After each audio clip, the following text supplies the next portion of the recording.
ଜଳକା ନଦୀରେ ପ୍ରଥମ ବନ୍ୟା, ଶହ ଶହ ଚାଷ ଜମି ଜଳବନ୍ଦୀରେ। ବିପଦ ସଂକେତ ଉପରେ ପ୍ରଭାବିତ ହେଉଛି ଜଳକା ନଦୀର ଜଳସ୍ତର।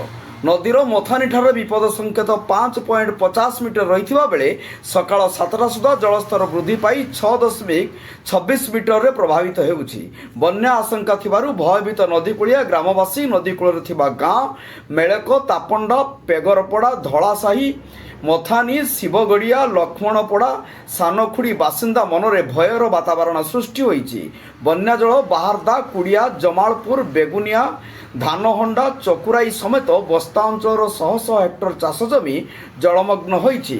ଧାନ ତଳି ସ୍ଥାନ ସ୍ଥାନେ ରୁଆ ସରିଥିବା ସ୍ଥଳେ ଉଚ୍ଚା ଜମିଗୁଡ଼ିକରେ ତଳି ରୁଆ ସରିନାହିଁ, ହେଲେ ଧାନ ତଳି ବନ୍ୟା ପାଣିରେ ଉବୁଟୁବୁ ହେଉଛି।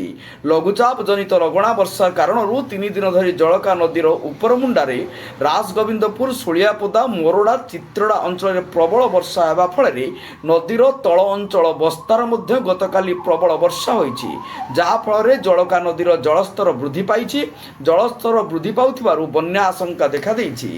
ବର୍ତ୍ତମାନ ଚାଷ କାମ ଚାଲିଥିବାରୁ ଚାଷ କାର୍ଯ୍ୟ ବାଧାପ୍ରାପ୍ତ ସୃଷ୍ଟି ହୋଇଛି। ବସ୍ତା ଅଞ୍ଚଳରେ ନିଅଣ୍ଟିଆ ବର୍ଷା ଯୋଗୁଁ ଚାଷୀ ବିଳମ୍ବରେ ଚାଷ କାର୍ଯ୍ୟ ଆରମ୍ଭ କରିଥିଲେ। କେଉଁଠି ଚାଷୀ ତଳି ଏବେ ପକାଇଛନ୍ତି। ଯଦି ବନ୍ୟା ଜଳ ନିଷ୍କାସନ ନ ହୁଏ ତାହେଲେ ତଳି ନଷ୍ଟ ହେବାର ସମ୍ଭାବନା ସୃଷ୍ଟି ହୋଇଛି।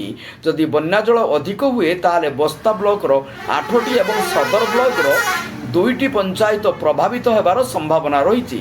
ଗତକାଲି ରାଜଗୋବିନ୍ଦପୁର ଅଞ୍ଚଳରେ 128 ମିଲିମିଟର, ମୋରଡ଼ାରେ 53 ମିଲିମିଟର ବର୍ଷା ରେକର୍ଡ ହୋଇଛି।